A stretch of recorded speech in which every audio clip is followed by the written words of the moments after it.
유지태 배우님부터 짜잔 보시도록 하겠습니다.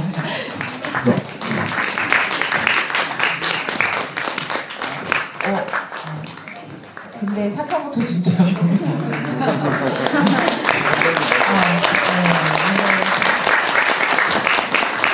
그러면 자리에 앉아서 일단 두 분의 인사 말씀부터 나란히 들어보도록 하겠습니다. 안녕하세요. 皆さんありがとうございます。3年かかって出来上がった映画で、撮影が終わった時も配給会社が決まってなくて、作ったはいいけど上映されるのかという心配があったこの作品が日本の国内でも上映され、かつこうやって韓国の皆様の前で、お披露目できる、映画祭ではなくて、正式な公開に至ったっていうことは僕ら作り手としてはとても驚きで、本当に幸せなことです。今日ユージテさんをお迎えして、トークをやりますけど、皆さんのご意見も、聞いてみたいなと思っています。最後までお楽しみください。감사합니다.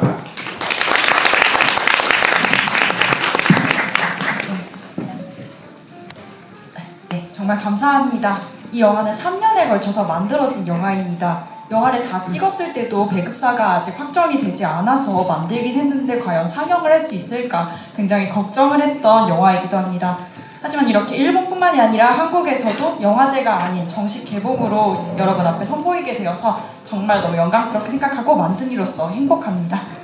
오늘은 유지태 씨와 함께, 유지태 배우님과 함께 이야기를 나누는 시간을 갖게 될 텐데요. 여러분의 의견도 많이 들려주셨으면 좋겠습니다. 마지막까지 즐거운 시간 보내주셨으면 좋겠습니다. 네, 안녕하세요. 배우 유지태입니다. 반갑습니다. 저는 오키쿠와 세계 제가 같이 홍보를 하면 좋겠다 이런 생각으로 이 자리에 함께하게 됐습니다. 정말 맑은 영화이니만큼 소중한 기억을 만드는 그런 소통하는 그런 날이 됐으면 좋겠습니다. 기억에 남는 날이 됐으면 좋겠습니다. 네, 감사합니다. 사실 그 영화를 사랑하는 마음으로 두 분이 또 이어져 있으시기도 한데 이 두 분의 인연은 감독과 배우로 만나신 적이 이미 2차례 정도 있으세요. 그래서 2011년에 3회 DMZ 국제 다큐멘터리 영화제 트레일러를 감독님께서 연출하신 적이 있는데 그때 그 배우로 유지태 배우님 캐스팅하셔가지고 촬영하신 적이 있고요. 그리고 사카모토 준지 감독님의 2013년 영화 우리나라 제목으로는 인류자금이라는 이게 전쟁 자금과 연관된 거액의 돈을 가지고 펼치는 어떤 스릴러인데 그 영화를 감독님이 연출하셨을 때 유지태 배우님을 또 캐스팅하셔가지고 찍으신 적이 있어요. 근데 왜 우리가 어떤 영화 보면 저 감독은 저 영화에 담긴 이런 면의 사람일 거야 라고 생각할 때가 있잖아요. 그러니까 거꾸로 배우님이 그 두 촬영장에서 느끼신 사카모토 준지 감독님은 어떤 분이었는지 또 오키쿠와 세계를 보면서 내가 아는 감독님의 이런 면이 영화에 좀 담겼구나 라고 우리보다 더 가깝게 좀 느끼신 바가 있으신지 그거부터 좀 여쭤보도록 하겠습니다. 제가 사카모토 준지 감독님을 처음 알게 된 건 그 양석일 소설의 어둠의 아이들. 네, 그 영화를 지금 이 배급사가 처음 배급했을 때 그때 이 영화 감독님 알게 됐었고, 이 사카모토 준지 감독님의 뭐랄까요, 그 미장센 스타일을 조금이나마 먼저 봤던 기억이 있었습니다. 그래서 이 사카모토 준지 감독님에 대한 저의 어떤 생각이 굉장히 커져 있었어요. 어떻게 저런 영화를 약간 동경하기도 했고, 감독으로서 동경을 했었고, 사실 이 엔라인 필름 대표님도 그때 그 영화를 수입하는 걸 보면서 제가 정말 멋있는 형이구나 그렇게 생각할 정도로 제가 그 어둠의 아이들을 굉장히 사랑했었습니다. 그리고 그 이후에 KT라는 영화를 이제 또 찾아서 봤는데 아니 그 일본 감독이 왜 이런 한국 대통령을 다루는 영화를 만들었을까 굉장히 궁금증이 들었고 그 동경이 훨씬 더 커져 있었죠. 약간 또 제가 영화를 사랑하고 동경하는 마음이 기본적으로 있었기 때문에 이 사카모토 준지 감독님에 대한 저의 생각은 마치 살아있는 구로자 아키라 같은 그런 느낌이 있었던 거예요. 네? 네, 살아있는 스즈키 세이준 이런 급의 어떤 감독님으로 이제 제가 뵙게 되는 거예요. 그러니까 되게 뭔가 이렇게 뭐 약간 주눅도 들고 긴장도 하고 막 그랬었던 기억이 있었습니다.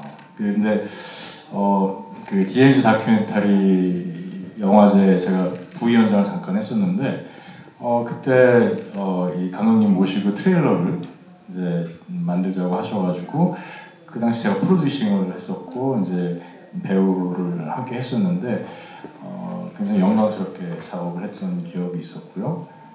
그 계기로 제가 인류작업 M이라는 영화를 함께 하게 됐던 거였습니다. 좀 너무 말이 길었나요? 네. 그래서 저한테는 아주 소중한 기억으로 남아있고 그 당시에 일본에서 촬영을 했었고 그리고 또 러시아에서 한번 찍었었고 그리고 원래 태국도 찍는 게 있었죠? 계획이 있었죠? 네네네. 그 뉴욕도 있었고 그래서 제가 3개국을 왔다 갔다 했던 기억이 있었습니다. 네, 그래서 그 다양한 스태프들을 경험을 했었고 다양한 배우들을 만났었고 당대 인류작은 M은 굉장히 큰 블록버스터였어요. 일본에서. 네, 국제적이고 굉장히 큰 영화였어요. 네, 대형 제작사가 붙어서 당시 가장 컸던 영화였던 걸로 기억을 하는데요. 어쨌든 일본의 당대 스타들을 만났었고 그들의 어떤 스타일을 잠시나마 느꼈었고 그리고 제가 버팔로 66라는 영화를 굉장히 좋아했었는데 그 뱅상갈로를 빈센갈로를 한번 만나서 촬영했던 기억도 있었습니다. 그 굉장히 제 인생에서 좀 뭔가 이렇게 남아있는 촬영장 그리고 기억할 만한 그런 영화를 찍었던 기억이 있었습니다.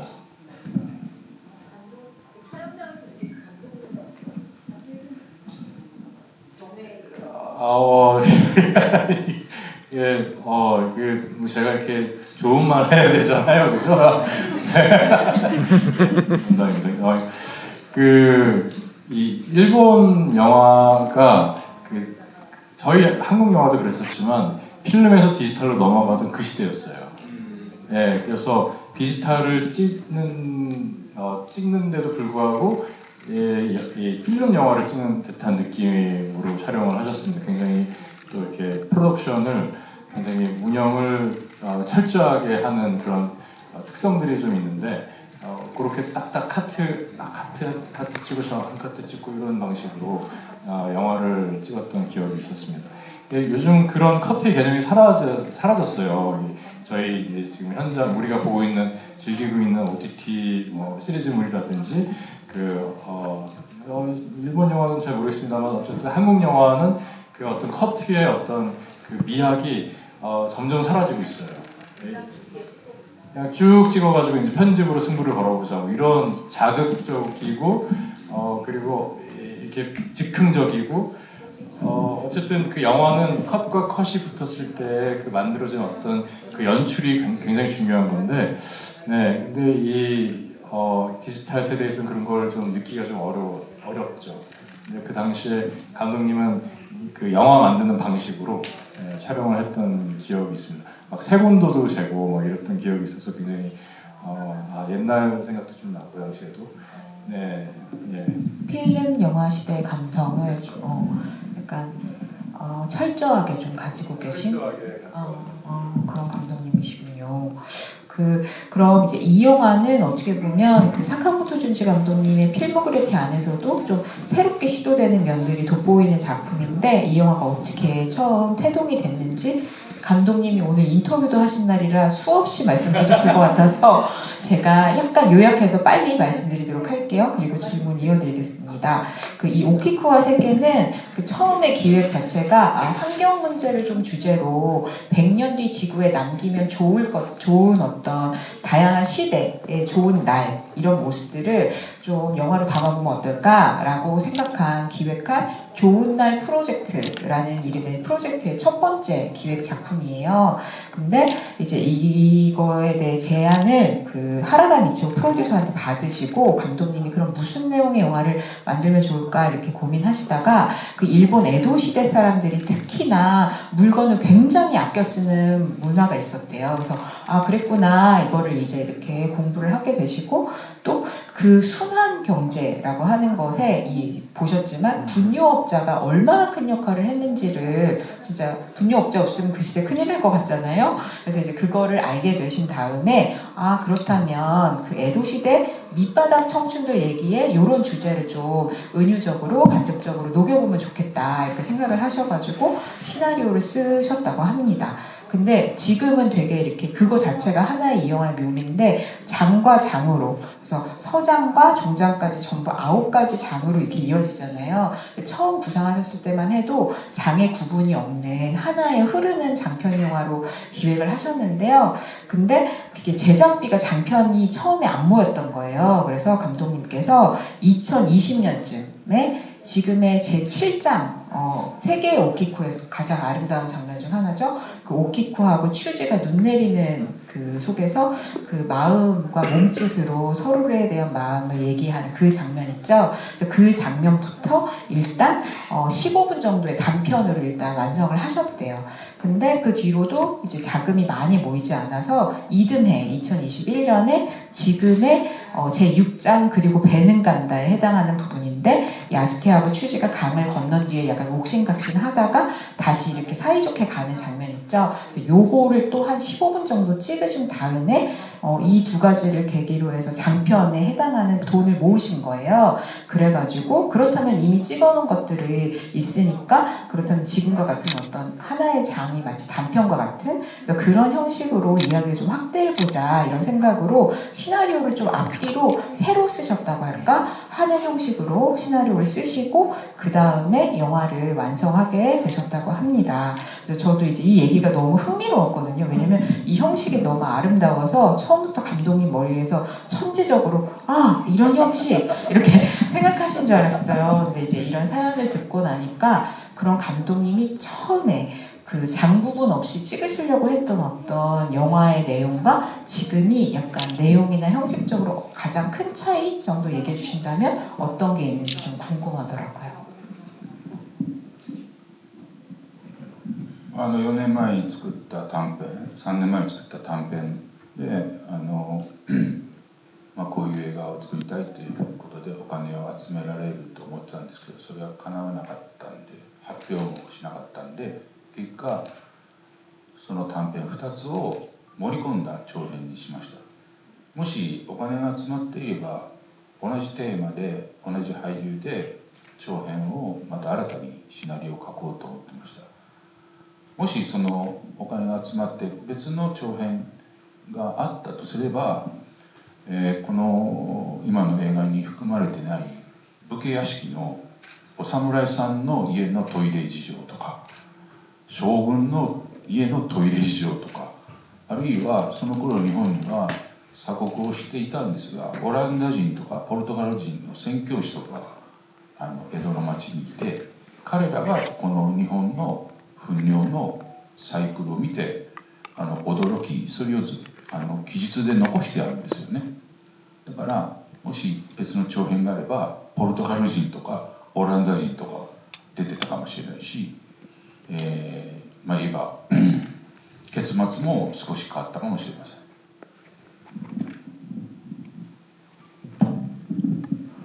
네, 일단 4년 전과 3년 전에 단편을 만들었을 때 이런 영화를 만들 거라고 파일럿으로 만들었고 자금을 모을 수 있을 것이라고 생각을 했는데 안타깝게도 실패를 했고요. 발표조차 하지 못했었습니다. 그래서 결과적으로 사전에 만든 단편 2개의 작품을 담은 장편 영화가 탄생을 하게 되었습니다. 만약에 좀 더 일찍 자금이 모였다면 같은 테마와 같은 배우를 가지고 새로운 시나리오를 쓰려고 했었습니다. 다른 장편을 만들었다면 지금 단편집에서는 담지 않은 사무라이의 집이나 장군의 집의 그 화장실 사정 같은 것도 담았을 것이라고 생각을 하고요. 당시 일본은 쇄국 정책을 펼치고 있었는데 네덜란드나 포르투갈 등지의 그 선교사들이 에도의 거리를 보고 이 순환 경제를 보고 놀라고 그걸 기술한 기록도 이렇게 남아 있습니다. 그래서 포르투갈 사람이나 네덜란드 사람이 나왔을 수도 있고 결말도 다소 바뀌었을 것이라고 생각합니다.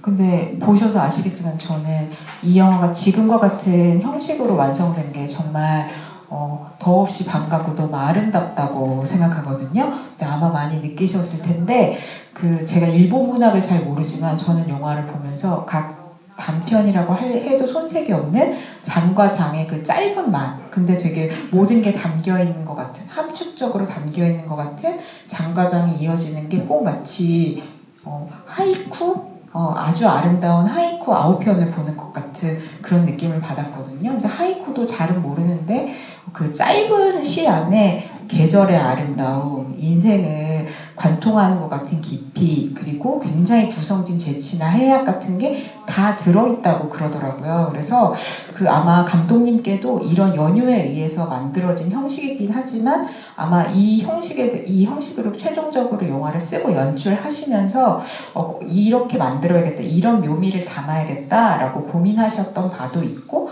또 이렇게 영화를 제작하시면서 이 형식이 주는, 이 형식에서만 느낄 수 있는 어떤 즐거움 같은 것도 누리셨을 것 같아요. 그래서 그걸 좀 얘기해 주시면 좋을 것 같습니다.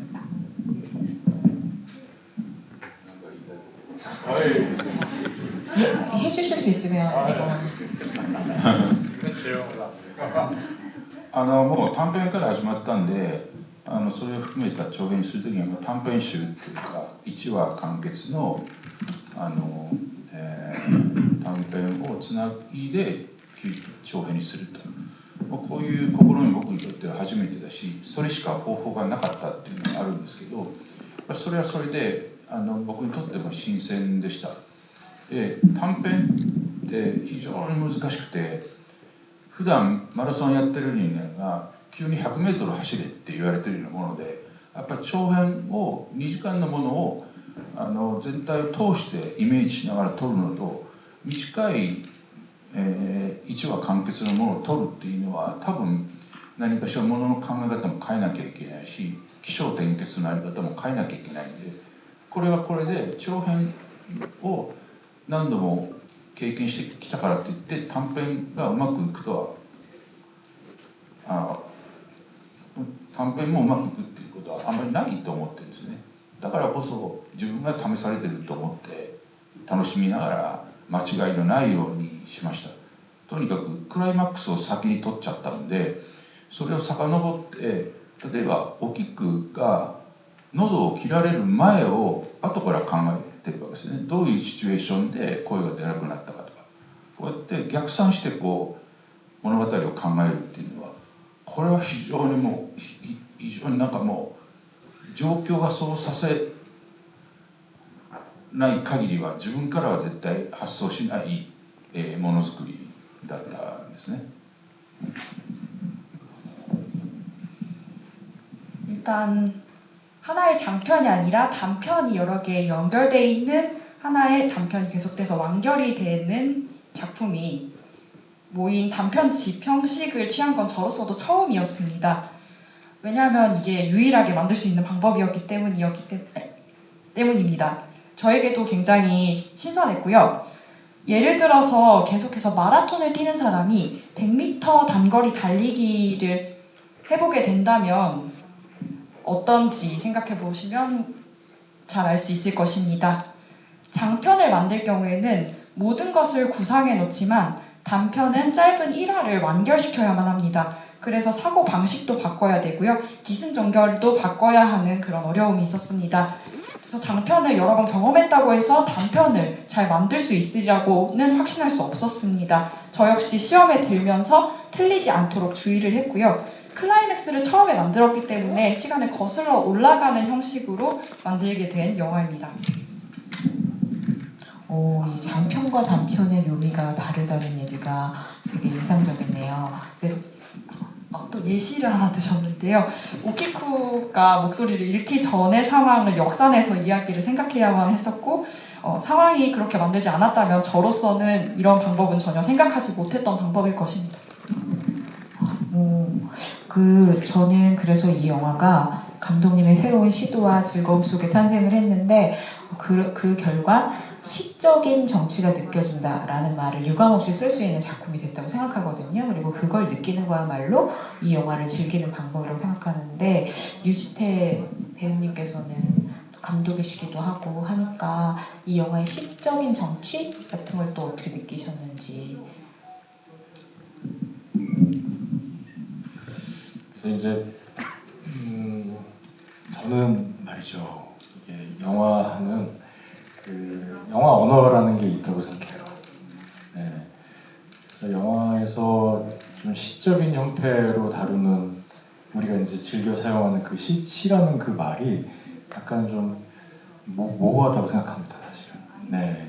네. 그리고 처음에 이 오키쿠와의 세계를 봤을 때 흑백의 또 옛날 에도 시대 배경이니까 약간 아까 고르자 아키라 감독의 라쇼몬 같은 그런 영화일까? 뭐 이런 생각도 좀 들고 단편이니까 그래서 어떻게 전개가 될까 되게 궁금해하면서 봤던 것 같아요.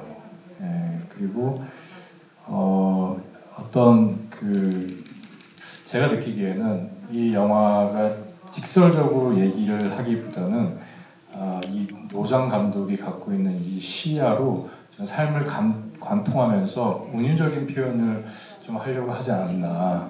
그게 이제 그 시적인 표현이라고도 할 수도 있을 것 같아요. 네, 굉장히 신기해하면서 영화를 봤던 것 같고, 그리고 항상 그 영화가 이제 약간 관객에게 설명을 하기 위해서 온갖 기술들을 쓰고 또 약간 강박을 가지면서 이렇게 영화를 만들어 갔잖아요. 근데 이 영화는 뭔가 그런 구속이 없다는 느낌을 좀 받으면서 영화를 봤던 기억이 있었습니다.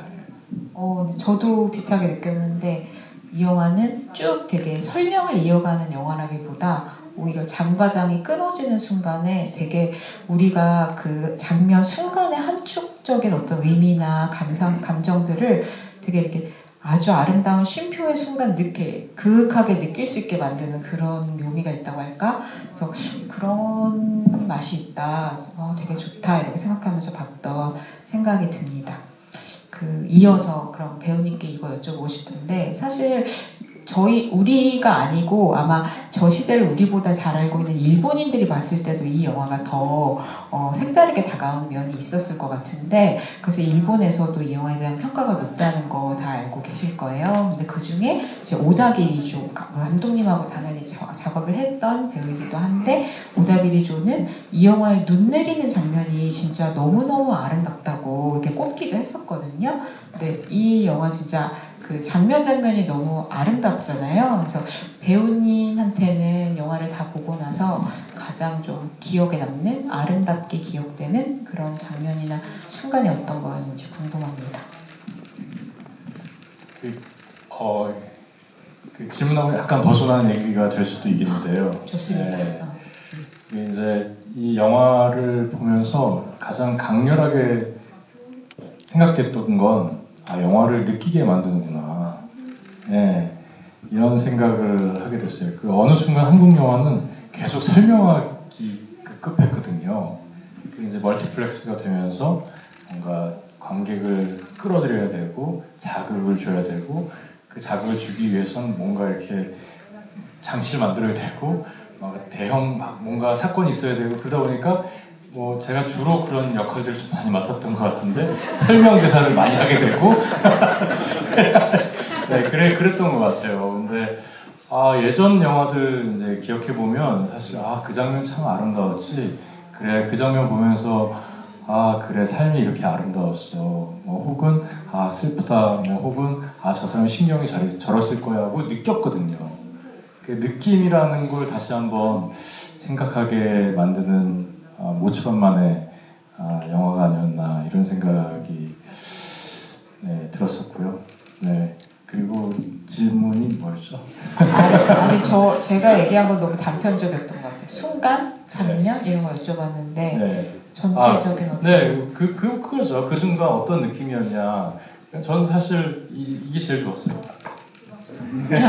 이게 제일 좋았어요. 그리고 이렇게 본능적으로 춤추는 그 장면이 굉장히 너무 인상적이었고, 사랑스럽죠. 네, 그 사랑이 그 본능과 이성을 왔다 갔다 하는데 결국엔 그 이성보다 본능이 사랑이 이긴다. 뭐 이런 그런 느낌의 장면이 굉장히 인상적이었고. 호감도 확 높아진 장면이었습니다. 근데 그 장면을 꼽지 않을 수가 없죠. 네. 어떻게 보면 이 영화의 가장 백미에 해당하는 장면이라고도 할 수 있을 것 같습니다. 근데 이 영화의 아름다움을 구성하는 가장 큰 요소로 이거를 뺄 수가 없을 것 같은데 이게 영화가 만들어지는 우여곡절이 있긴 했지만 처음부터 흑백 영화로 찍으실 생각을 하셨던 것 같거든요. 근데 흑백이라는 요소를 어떻게 처음에 딱 결정을 하신 건지 궁금합니다.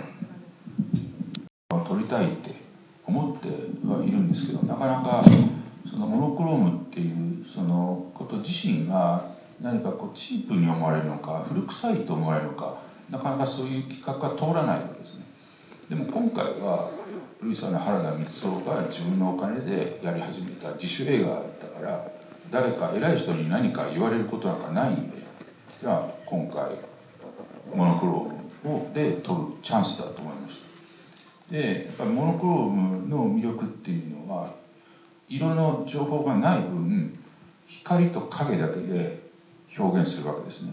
そうすると観客はそこに想像力を働きかけるわけです。色を逆に感じようと思ったり、そしてモノクロームの方が人物の表情に集中できる、あるいは自然描写の中でも木々のざわめきみたいなものは単なる風景じゃなくて一つの言語として受け止められるっていう、そういう非現実の世界に落とし込めることで観客のいわゆる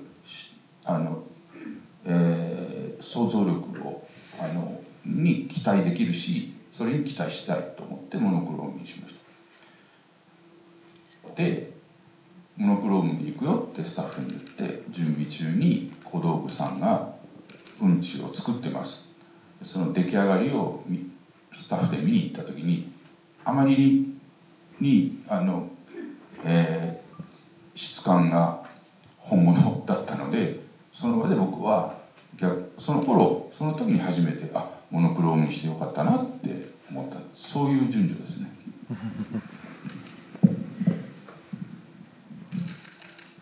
이런 질문을 해주실 때 꼭 이런 똥의 그 직접적인 묘사를 피하기 위해서 흑백으로 만든 것이 아니냐라는 말씀을 해주시는 분이 많으세요. 조금 그로테스크한 부분을 줄이기 위해서 만든 게 아니냐고 말씀하시지만 사실은 순서상 그 반대입니다. 저는 언젠가 흑백 영화를 만들고 싶다고 생각을 했고요. 모노크롬, 즉 흑백으로 영화를 만들고자 했을 때 싸 보이는 건지 조금 오래돼 보이는 건지 그 기획서를 냈을 때 잘 통과가 되지 않은 적이 많습니다. 하지만 이번에는 프로듀서인 하라다 미츠오 프로듀서님께서 직접 자기 자본으로 만든 독립영화 형식을 취했기 때문에 그런 눈치를 보지 않아도 되었다는 점이 있고요. 저에게는 흑백 영화를 만들 좋은 찬스이기도 했습니다.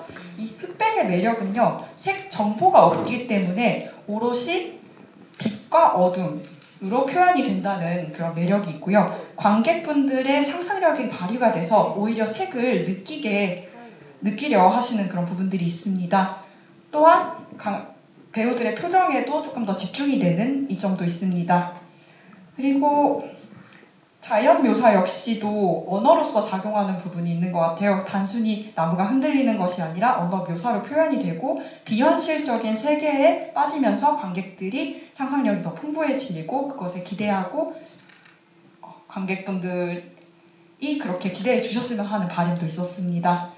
그래서 제가 흑백 영화로 만들겠어요 하고 말을 한 다음에 준비를 하고 있는데 저희가 그 똥을 만들어야 했죠. 그래서 똥을 만드는 과정에서 그걸 실제로 보니까 그 질감이 너무 진짜 같아서 그때 처음으로 흑백으로 하길 잘했다 생각을 했습니다.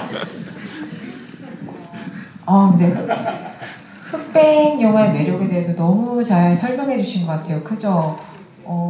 너무 좋은 설명이었던 것 같습니다. 근데 이 영화의 묘미는 또 하나의 묘미는 각 장의 끝에 붙는 컬러 화면이 마치 그 정말 아름다운 씻고 끝에 붙는 정말 절묘한 쉼표처럼 작용을 하면서 되게 아름다운 순간으로 남는다는 건데요. 그 제가 기억하는 게 맞다면 총 그 9장 중에서 제 7장 3개의 오키쿠랑 마지막에 종장 오키쿠의 3개에는 컬러 화면이 끝에 안 붙고요. 나머지는 다 컬러 화면이 붙거든요. 그래서 마치 그 장면들이 너무 기억에 선명하게 남는데 이렇게 끝에 컬러 화면을 배치하신 이유가 뭔지 또 그리고 그렇게 마지막 그 쉼표 마침표처럼 컬러 화면을 만드셨으니까 어떤 장면을 컬러로 끝낼지 이런 거를 아마 정하시는데도 고민을 많이 하셨을 것 같아요. 그래서 그에 대한 얘기를 좀 청하겠습니다. まずその3年かけて、短編を取りためてためていくっていう作り方だったので、その短編のいわゆる結末ってラストカットをカラーにすることでその1話完結という区切りをはっきりさせたかったですね。それとこれは江戸時代の循環型社会を背景に、していますけど、これは過去の話ではなくて今の現在の自分たちの立ち振る舞い、このものを無駄にしている自分たちの問題としても受け止めてほしいので、ある種カラーというある種ショッキングなインサートをすることでこれは今の自分たちの問われてるんだっていうようなことに気づいてくれれば嬉しい。で3つ目は全編モノクロームにするとなんか昔誰かが撮ったような映画にしか見えないだろうなとなんか現代に結びつけてもらえないだろうなと思ったことも一つあります。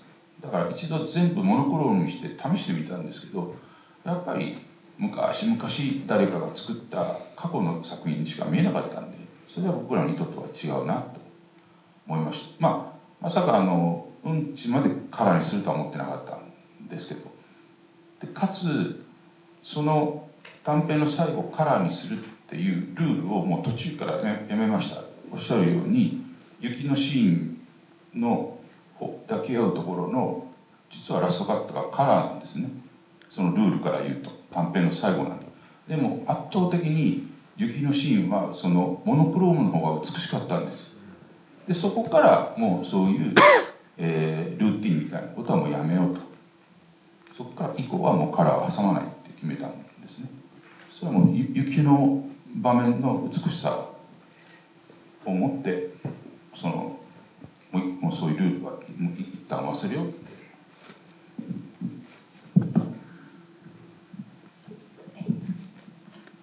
일단 3년에 걸쳐서 만든 이 단편들이 이렇게 축적이 된 그런 방식인데요.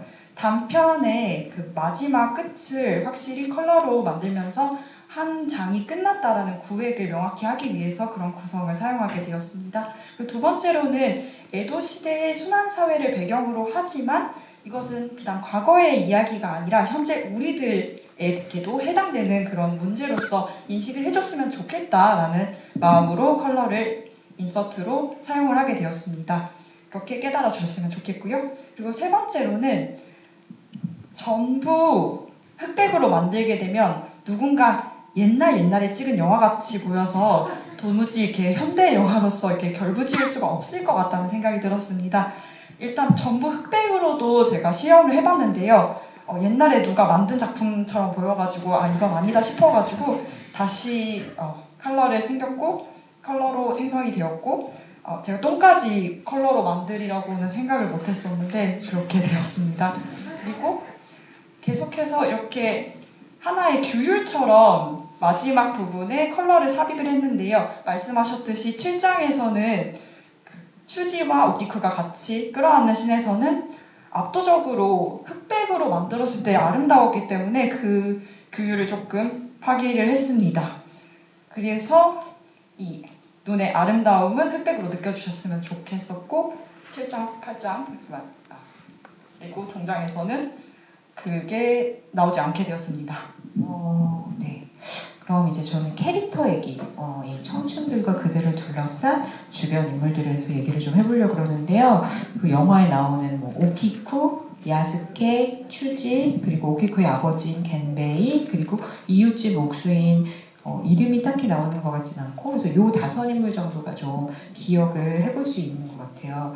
근데 다 그 시대를 살아가면서도 어떻게 보면 되게 밑바닥 인생을 살면서도 각각의 어떤 개성이나 가치관이 다 다른 인물들이잖아요. 그래서 배우님은 아마 영화를 보실 때 배우의 눈으로서 좀 본능적으로 인물을 하나하나 살피시는 면도 있을 것 같은데 이 5인물 중에 어떤 인물을 좀 재밌게 흥미롭게 보셨는지 궁금하고 또 혹시나 성별과 나이에 상관없이 이 5 캐릭터 중에 아 진짜 저런 거 연기해보고 싶다라고 느끼셨던 점이 있는 캐릭터가 있는지 궁금합니다. 저는 겐베이. 겐베이 그 아빠 역할이 멋있었던 것 같아요. 멋있네요. 맞죠, 멋있죠. 네, 스토리가 좀 더 상업적이지 않을까? 네, 전 상업 배우니까요. 근데 겐베이 멋있죠. 그래서 저는 그럼 이걸 먼저 여쭤봐야 되겠다. 저는 사실 그 감독님 이건 저의 또 편견 어린 어떤 생각인데요. 그 나이가 많으신 감독님들이 청춘 영화, 청춘을 주인공을 만든 영화를 볼 때 가끔은 저 청춘의 모습이 내가 아는 청춘의 모습이 아닌데 이렇게 느낄 때가 있어요. 근데 이 영화는 뭐 에도 시대를 배경으로 해서 그렇다기보다 그냥 감독님께서 청춘을 바라보는 모습이 오히려 되게 싱그럽고 좀 폭 넓다고 해야 하나? 그러니까 그냥 되게 자기가 아는 옛날 청춘을 그린 것 같다는 느낌이 안 들었거든요. 그래서 왜 그러지? 이렇게 생각을 좀 곰곰이 해봤는데 저는 그게 감독님이 내가 느꼈던 청춘을 청춘의 입장에서 그리려고 하신 게 아니고 감독님이 이 새 청춘 주인공을 바라보는 시점이 딱 유지태 배우님이 얘기해 주신 것처럼 겐베이가 추지에게 그냥 되게 뜬금없는 순간에 어떻게 보면 가장 중요한 삶에서 중요한 얘기를 해주는 것처럼 그 새 청춘들한테 이렇게 살아야 돼 하고 막 이렇게 잔소리를 늘어놓는 게 아니라 청춘에서 이게 제일 중요해요 하고 되게 넌지시 얘기해 주는 것 같은 겐베이의 시선으로 청춘을 바라봤기 때문에 이런 영화가 나올 수 있었던 거 아닌가 그런 생각을 되게 많이 했거든요. 그래서 감독님께 아마 그런 좀 청춘을 그리는 마음, 겐베이의 그 대사를 쓰신 마음 같은 거를 좀 여쭤보고 싶었어요.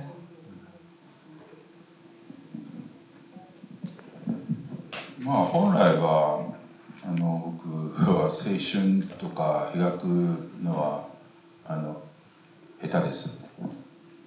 そこだけ訳して。 원래 저는 청춘 같은 걸 그리는 걸 잘 못하는 사람입니다.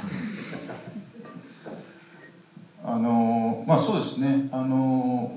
源兵衛が若い人に世界とか好きな女ができたら、惚れた女ができたら、お前が世界で一番好きだと言ってやれとか、そういうことを伝えて、しに行くわけですよね。そこの源兵衛の立場で何か若い人に伝えたくてこの脚本を書いたかもしれないです。今言われてみて分かったんですけど、なんかそういう年長者から若い人に何かを伝えたいってあまりこう啓蒙的になってはいけないんですけど、これを作った3年間がコロナ禍の真っ只中だったわけです。そうするとテレビをつければ世界中のあちこちでパンデミックが起きて、何か自分たちの周りの生活だけじゃなくて明日世界はどうなるんだろうとか、そういう恐怖心不安はみんなあったと思うんですよね、世界中共通で。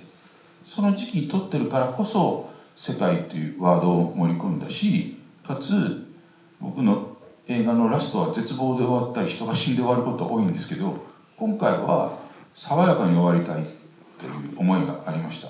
言えば いくら貧しくても、いくら人に見下げられるような身分でもめげないで自由を渇望し続けるっていう、そういう希望で終わらなきゃいけないなと思いました。で、ある偉人の言葉で、明日世界が終わろうとも私はリンゴの木を植えるっていう一文があるんですよ。その一文が自分の頭の中にあって、そうやって作ったのかなと作ったんです。で、コロナ禍じゃなかったら主人公の誰かはクソまみれで死んでるラストだと思います。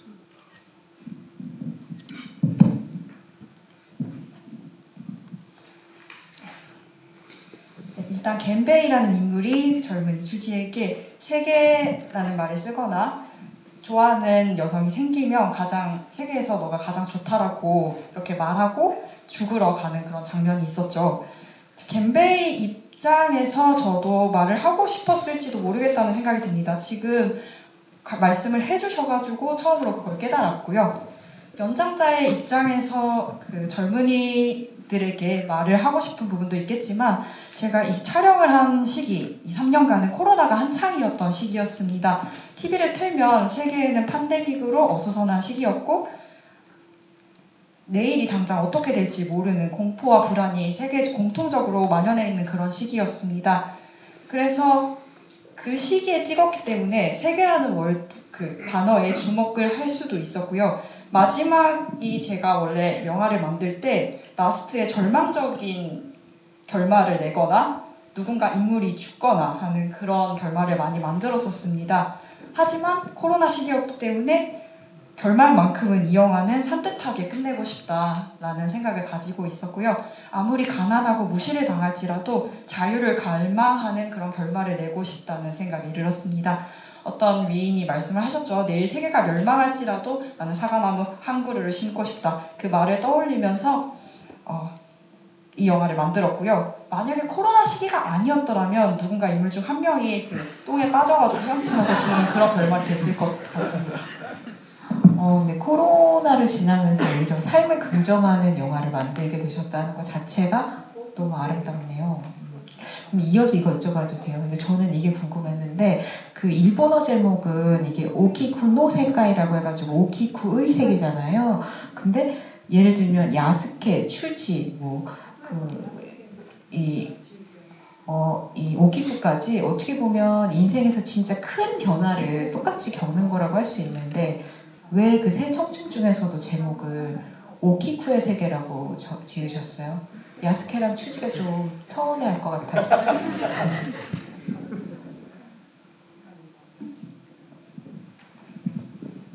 世界の大きくというのは日本語のタイトルですね。名もなき大きくも世界の一員であるという意味合いでつけました。で、韓国のタイトルの世界と大きくも同じ意味だと思います。名もなき人も必ず世界とつながっているんだという、そういう意味で、タイトルをつけたんですけど、その大きくに代表してもらっただけで、それは、世界の修二、世界の安家、それはもう僕の中では複数含めた代表して大きくにしてあるだけです。 일본 제목은 세카이노 오키크 세계의 오키쿠라는 제목인데요. 아무 보잘것없는 존재인 오키쿠라는 사람도 세상의 그 일원이라는 점을 강조하고 싶었고 한국의 제목인 오키쿠와 세계 역시 같은 의미를 가지고 있다고 저는 생각을 하고 있습니다. 오키쿠가 이들을 대표할 뿐이고 세계의 추지가 될 수도 있고 세계의 야스케가 될 수도 있다고 생각합니다. 단지 오키쿠가 이들을 대표했을 뿐이죠. これ韓国で大ヒットすれば多分続編として世界の中心とかなるのかな。 한국에서 만약에 굉장히 흥행에 성공한다면 세계의 추지, 세계의 야스케가 될 수도 있겠죠. 그 왜요? 가능성의 영역으로 남겨두고 싶습니다. 네. 그럼 저 이 영화 보면서 좀 재미난 상상을 좀 했었는데 두 분께 이거는 상상에 대한 답변을 듣고 싶은데 저는 그 야스케라는 인물도 되게 사랑스럽다고 생각하거든요. 근데 야스케가 영화에서도 얘기되지만 허풍쟁이고 막 세상을 바꿀 거라 그러고 막 이렇게 얘기를 하는데 그 이렇게 부르는 건지 모르겠는데 그 조각상 같은 거 보면 항상 기도를 하잖아요. 야스케는 지나치지 않고. 근데 그거는 누구한테 말을 하는 소원, 기원이 아니고 혼자 비는 거니까 저때 야스케는 뭘 빌까? 근데 저때는 허풍 말고 뭔가 가장 자기한테 절실한 걸 빌지 않을까? 이런 생각을 좀 했거든요. 그래서 두 분은 그걸 어떻게 상상하실지 얘기해 주실지 좀 궁금해서 같이 여쭤보고 싶어요. 何を願うかはその俳優の池松壮亮に委ねました。では安家の身分からすればなんていうかもっと豊かな生活ができますようにかもしれないけど、でも僕としては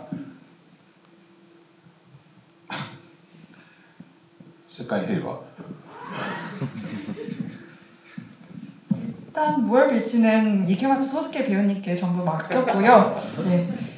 그런 신분을 생각했을 때 조금 더 풍요롭게 살게 해주세요라고 빌 수도 있겠지만 저로서는 아마도 세계 평화.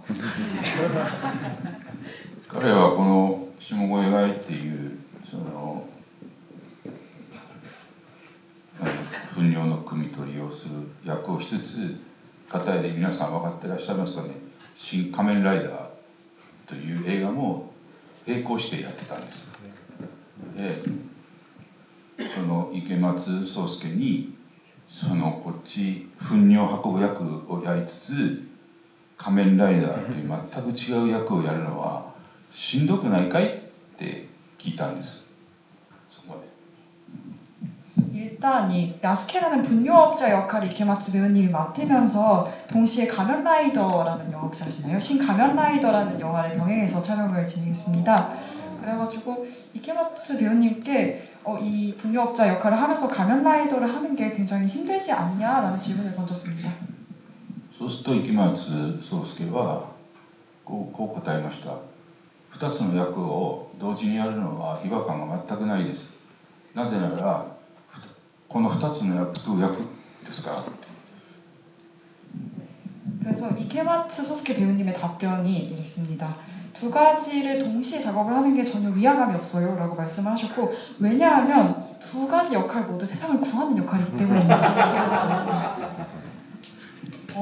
그래서 세계 평화를 그러면 가면라이더로 또 변해서 세상을 구할 수가 있는 거네요. 배우님은 어떻게 상상하시겠어요? 글쎄요, 뭐 종교라는 그런 거 아니겠어요? 나한테 위안을 주는 존재? 그런 어떤 자기 위안을 좀 찾고 싶었던 게 아닌가 뭐 이런 생각도 했었고요. 네, 저는 좀 이 모든 영화인들이 다 소원하는 게 자기 영화를 만들고 싶은 마음이 아니겠어요? 그래서 만약에 제가 뭐 뭔가를 빈다면 제가 만들고 싶은 영화를 꼭 만들게 해주세요. 뭐 이렇게 얘기를 할 것 같아요. 네. 이 간절한 영화인의 마음. 그렇죠. 네. 근데 이게 여러분들 지금 이게 잘 피부로 안 와닿을 것 같아요. 이게 영화를 만드는 작업은 그 예술가들이 자기 그림을 도화지에 그림을 그리는 거하고는 좀 다른 의미거든요. 그러니까 그림을 그리는 건 그냥 언제든지 도화지 사가지고 그림을 그려서 자기를 표현할 수 있잖아요. 근데 영화라는 건 자본이 있어야 돼요. 돈이 있어야만 할 수 있는 거고, 이 돈이 그냥 개인이 어느 정도 컨트롤할 수 있는 정도의 돈이 아니기 때문에 사람을 참 불행하게 만들기도 해요. 예, 되게 정말 우픈 얘기들이 주변에 너무 많고 그게 바로 내 주변 얘기고 그리고 나도 겪을 수 있는 얘기고 우리 선배들이 겪었던 얘기고 그 우픈 얘기들 중엔 정말 정말 슬픈 얘기들도 있어요. 예, 이게 정말 희극처럼 보이는데 이게 들여다보면 정말 아주 괴롭고 비극적인 어떤 일들도 굉장히 많거든요. 그래서 영화인들은 항상 그런 꿈을 꾸지만 표현을 하지 못하는 어떤 그 괴로움을 갖고 있는 사람인데 이렇게 이런 식의 장편으로 만들고 배용균 감독처럼 달마가 동쪽으로 강가다든 뭐 이런 거 찍을 때 정말 자기가 카메라맨도 하고 뭐 편집도 하고 조명도 다 하고 원맨 밴드를 하는 그런 감독들을 보면 경이롭죠. 네, 경이로워요. 감독이 만든 영화들을 보면 좀 경이로운 영화들이 있습니다. 어둠의 아이들도 어떻게 저런 영화를 만들었을까 싶을 정도로 잘 만들었어요. 정말 뛰어난 영화라고 생각을 합니다. 어쨌든 오키쿠와의 세계 3년 동안 12회를 촬영을 했다고 합니다. 12회차로 완성하셨대요. 네, 그러니까 참 이렇게 영화라는 어떤 갈망으로 만들어놓은 것 자체가 존경스러운 마음이 있고 그리고 앞으로도 응원하고 싶고 정말 찐 영화인들이 세상엔 정말 많구나 이런 생각을 다시 한번 하게 됐습니다. 박수. 근데 그게 너무 신기하지 않나요? 어떻게 보면 3년의 어떤 기다림과 막막한 고통과 이런 인내 이런 게 근데 영화에는 이렇게 하나도 안 느껴지고 영화가 너무 산뜻하잖아요. 그게 너무 아름다운 것 같아요. 네. 근데 그럼 이거 여쭤보고 싶은데 사실 코로나를 지나면서 세계를 생각해서 세계라는 게 이 영화에 되게 중요한 키워드가 됐다고 하셨지만 또 다른 인터뷰 보니까 감독님이 세계라는 말을 워낙 좋아하셔가지고 그 이전 작품 중에는 반세계, 엔타이 세카이 뭐 이렇게 해가지고 제목을 지으신 바도 있고 한데 저는 근데 이게 궁금했어요. 이 단어 자체가 영화에 중요하게 등장하니까 세상도 아니고 천하도 아니고 세계라는 말을 쓰셨기 때문에 그게 주는 또 되게 느낌이 있는 것 같거든요. 그래서 왜 이 말을 딱 꼬집어 쓰셨는지.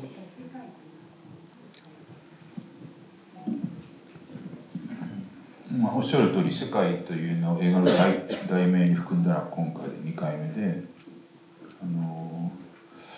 ちょっとなんら政治的な活動もしてないので偉そうな言葉に聞こえるかもしれないですけど例えば今ウクライナやガザで起きていることはそれで僕らにとっても地続きであるというそういう自覚が必要だなという意味で世界がどういう状態の時に自分は何を取るんだろうとかいう意識を常に持ってます。だからウクライナのことだって実際に小麦が高騰したり原油が高騰してガソリンが上がるとか実際に自分たちの生活の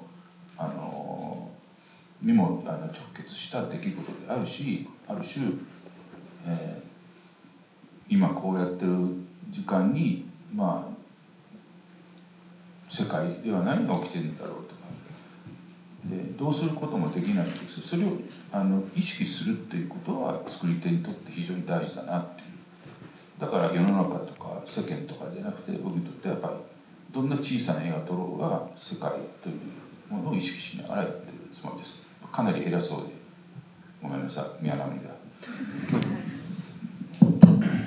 말씀하셨듯이 세계라는 단어가 들어간 영화가 두 번째 영화예요. 그래서 제가 뭐 그렇게 뭐 대단한 활동을 한 것도 아니고 좀 잘난 척하는 것처럼 들릴 수도 있지만 우크라이나 문제도 있고 지금 가자에서도 전쟁이 벌어지고 있죠. 하지만 이게 남의 일이 아니라 우리에게도 연결된 그런 문제라는 것을 인식을 해야 된다고 생각을 하고요. 세계가 항상 어떤 상태로 있나 이 상태의 세계에서 나는 어떤 영화를 찍어야 하나라는 것을 항상 의식을 하고 있습니다. 뭐 실제로 우크라이나에서 전쟁이 일어남으로써 밀가루의 가격이 상승하고 유가 상승이 또 이뤄졌죠. 우리 생활에도 직접적으로 직결이 되고 있는 것입니다. 뭐 지금 이 시간에도 세계에 어떤 일이 일어나고 있는지 저희는 다 알 수는 없지만 그것을 의식하는 것 자체가 영화 작품을 만드는 사람으로서 굉장히 중요하다고 생각을 하고요. 그게 세상도 아니고 이런 세간 이런 말도 아니고 세계로 단어를 꼬집은 것은 항상 이런 세계를 의식하면서 작품을 만들고 있기 때문입니다. 되게 아름다운. 것처럼 보일 네. 수도 있다고. 네? 잘난 척하는 것처럼 보일 수도 있겠지만. 잘난 척하는 것 같지 않았습니다. 근데 저 이제 시간이 많이 남진 않았는데 관객분들한테 마이크 드리기 전에 이거 하나 꼭 유지태 배우님한테 부탁하고 싶어서 기다렸어요. 어쨌든 배우님이시고 옛날에 무용도 하셨고 우리 중엔 제일 잘할 것 같으셔서 이 영화를 본 기분이나 이 영화의 청춘에게 해주고 싶은 말이나 이런 거를 이 영화는 말이 아니라 몸짓으로 얘기하는 영화니까 그 마음을, 그 아름다운 마음을 몸짓으로 한번 해주실 수 있을까요? 박수!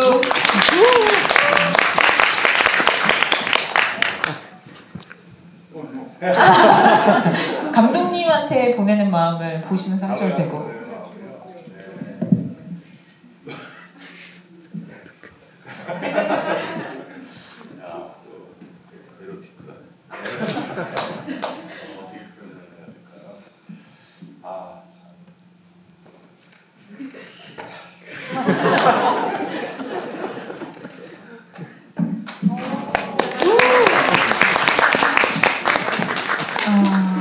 어디서 눈이 내려야 될 것 같아요. 그죠? 네. 그럼 감독님도 영화 어떻게 보셨는지 궁금하다고 하시니까 영화에 대한 질문 아니면 감상 얘기해 주실 분 손 들어주시면 좋겠습니다. 일단 먼저 손 드셔가지고 모자 쓰고 그 패딩 점퍼 입으신 분한테 앞에서 하나, 둘, 셋, 넷, 네 번째 줄. 네. 혹시 목소리로 가능하세요? 이게 좀 울린대요. 객석에 간 마이크가. 감독님께 여쭤보고 싶은데요. 세 명의 주인공 중에 오키쿠라는 여성을 대표 주인공으로 삼으신 이유가 궁금하고요. 저는 일종의 오키쿠와 큐지의 성장 드라마로도 봤어요. 이 순환하는 세계를 그리심에 있어서 그 청춘이라는 소재와 이 순환하는 세계를 연결시킨 청춘 드라마로 만드신 감독님의 말씀이 궁금합니다.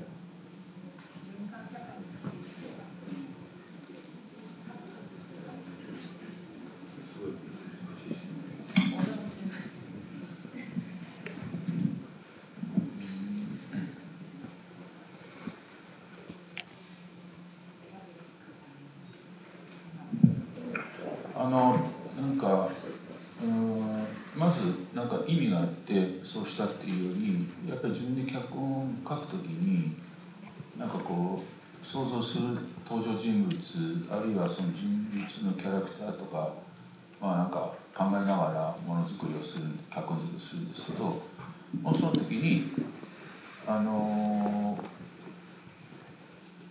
主人公は、若い女性であった方がこのテーマが伝わると思ったんでしょうね。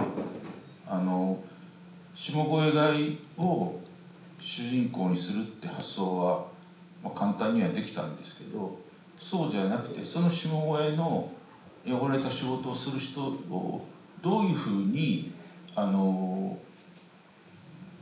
者は見つめるのかとかその誰がその彼らを理解するのかと考えた時に女性の方がいいと思ったしそこに淡い恋も入った方がいいと思いました。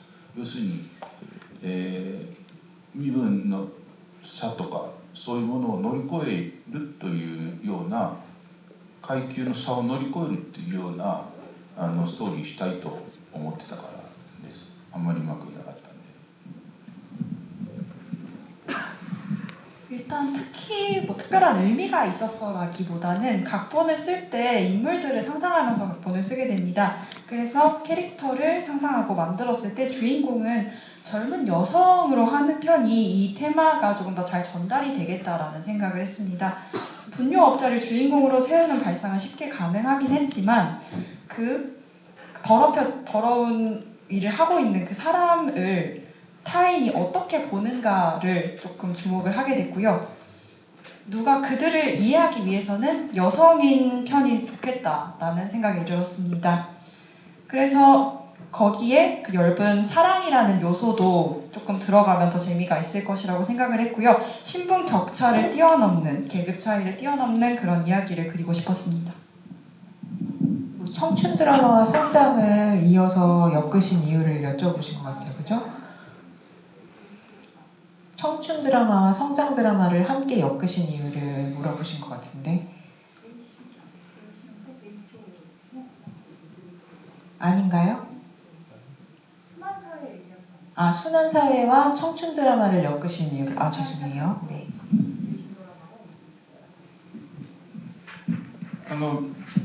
まずはこの映画の題材がその循環型社会っていうのをベースにするという前提から始まっているんですけど、そのいわゆ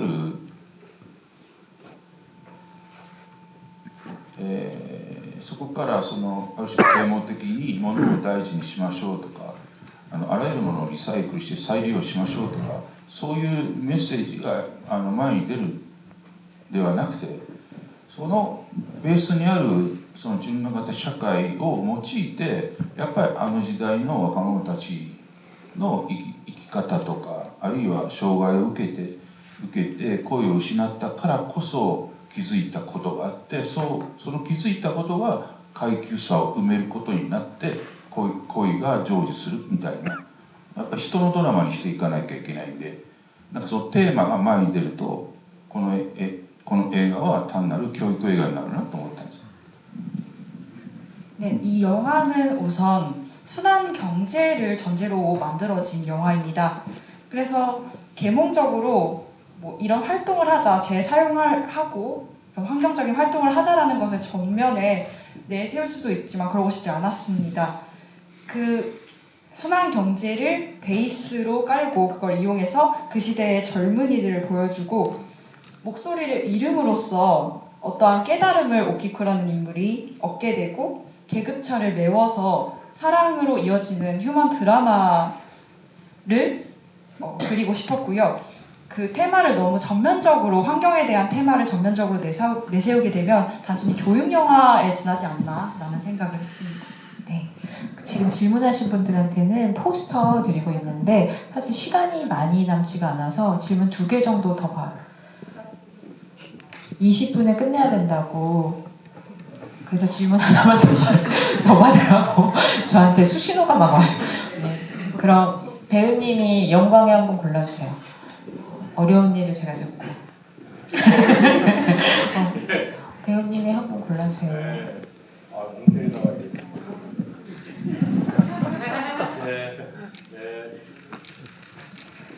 안경 쓰신 분 말씀하시는 거죠? 맨 앞줄에? 네.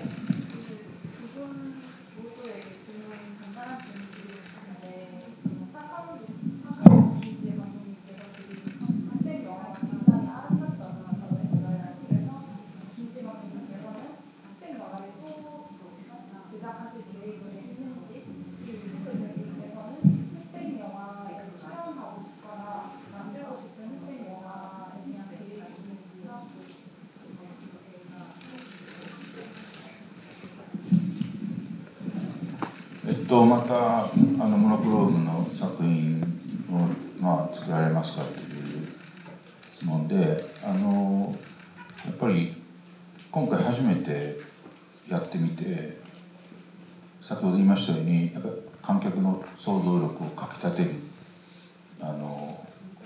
豊かさを感じましたし、やっぱり映画はどこかで非現実である方がノスタルジックだったり大敗を感じたりすると思うんで、そういう意味でテーマがモノクロームが向いているんであればまたモノクロームに挑戦します。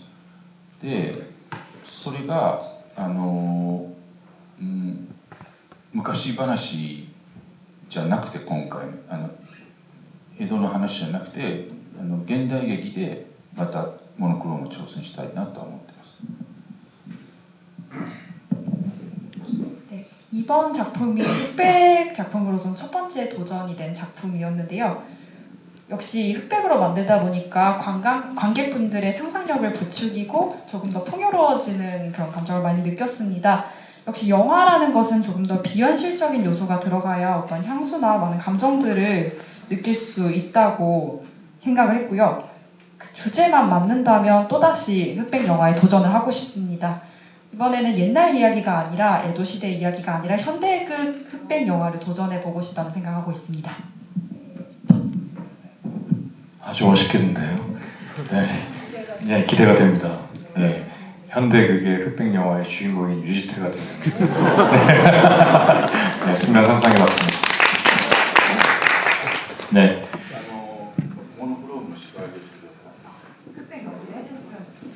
네, 노력하겠습니다. 네, 흑백 영화 만드는 거요. 네, 사실 저는 좀 그 상상하기를 좀 좋아하고 엉뚱한 상상하고 이렇게 하면 어떨까 이런 생각들을 좀 많이 하는 편인데요. 제 머릿속에서는 뭐 영화가 몇 개가 돌아가고 있어요. 근데 예전에 제가 만들고 싶었던 영화가 있었는데 그 대본이 그 성적 대상이었던 여성이 사랑의 대상으로 변하는 과정을 그린 스토리가 있었어요. 그 스토리의 영화를 이제 흑백으로 시작했다가 점점 색이 변해서 나중에 컬러로 변하면 어떨까 뭐 이런 엉뚱한 생각을 했던 적이 있었습니다. 한번 해볼까요? 나중에 기회가 되면. 네, 아무튼 영화라는 건 글쎄요, 영화라고 함축시키기에는 좀 그렇고 예술이라는 건 본인이 생각하는 게 오직 하나라고 믿는 것부터 시작한다고 생각해요. 예, 그래서 만약에 내가 그런 상상을 했으면 빨리 실천을 좀 하고 빨리 이렇게 만들었으면 하는 바람이 있고 여러분들도 한번 만들어 보셨으면 좋겠습니다.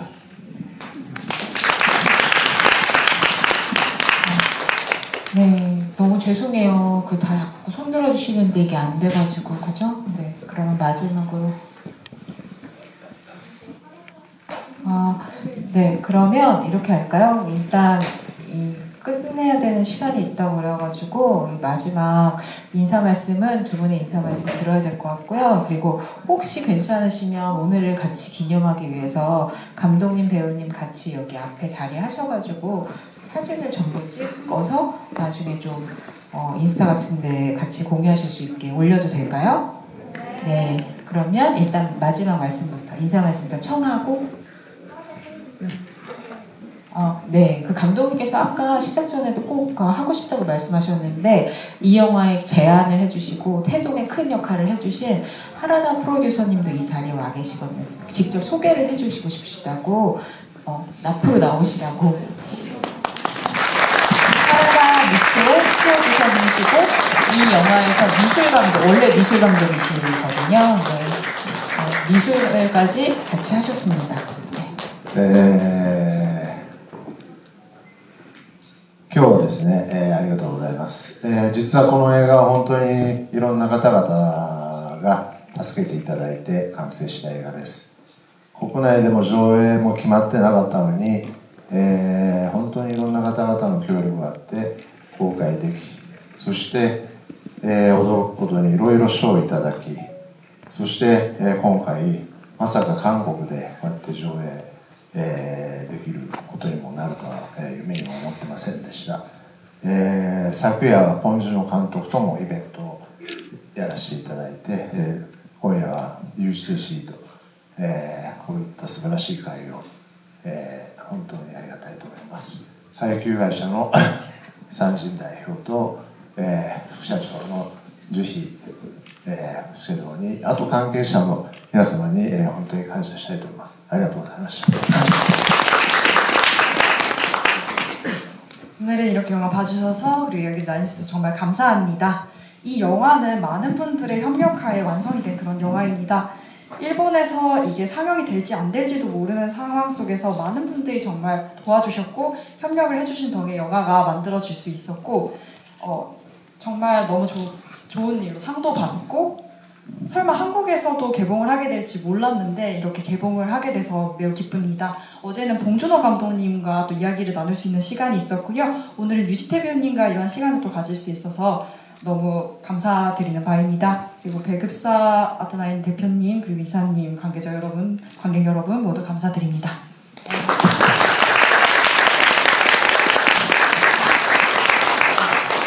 감독님의 마지막 인사 하신 건가요? 아니죠.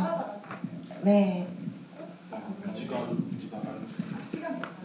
감독님이 하신다면 뭐 어떻게 할 수가 없습니다.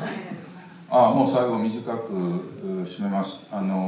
皆さんこれから便所行った時にこの映画を見出してください。本当にありがとうございました。またこれからも上映が続くんで、どうか気に入ってくれた方は友人などにお勧めいただければ幸いです。ありがとうございます。감사합니다. 여러분 짧게 말씀드리겠습니다. 앞으로 이렇게 변소에 갈 때, 화장실에 갈 때 이 영화를 생각해서 않았다고 생각하고요. 이렇게 모여주셔서 정말 감사합니다. 앞으로도 계속 상영이 계속되니까요. 이 영화가 좋으셨다면 주변 분들에게도 많이 추천을 해주셨으면 좋겠습니다. 정말 감사합니다. 이렇게 오키쿠와 세계의 영화를 홍보하는데 일조하게 돼서 너무 기쁘고요. 과연 요즘 영화 위상이 좀 떨어지긴 했었습니다만 이렇게 영화인들이 영화에 미쳐 사는 게 참 이해가 안 갈 수도 있을 것 같아요. 근데 보통의 영화인들은 영화를 봤던 예전에 봤던 영화와 그리고 지금 보는 영화를 통해서 성장합니다. 오늘 제가 어떤 책에서 박찬욱 감독의 몽타주 거기 책에서 이제 박찬욱 감독님이 머리크리에서 봤던 것 같은데요. 영화인들이요 자신이 본 영화로 모든 것을 다 안다고 착각하지 마라. 진짜 바다에 풍덩 빠져들길 바란다. 뭐 이런 뉘앙스의 말들을 하셨어요. 여러분도 그 영화의 바다에 한번 흠뻑 빠져보시길, 진짜 빠져보시길 추천드리겠습니다. 감사합니다. 끝이 없는 세계를 담은 영화인데 그 영화가 세계를 만나는 과정에서 우리의 만남도 이렇게 이루어졌다는 게 되게 아름답게 느껴지는 것 같아요. 그래서 그 기억을 여러분과 함께 오래오래 간직하고 싶습니다. 끝까지 같이 해주셔서 감사하고요. 그러면 사진 찍는 순서로 마무리하도록 하겠습니다. 네, 감사합니다.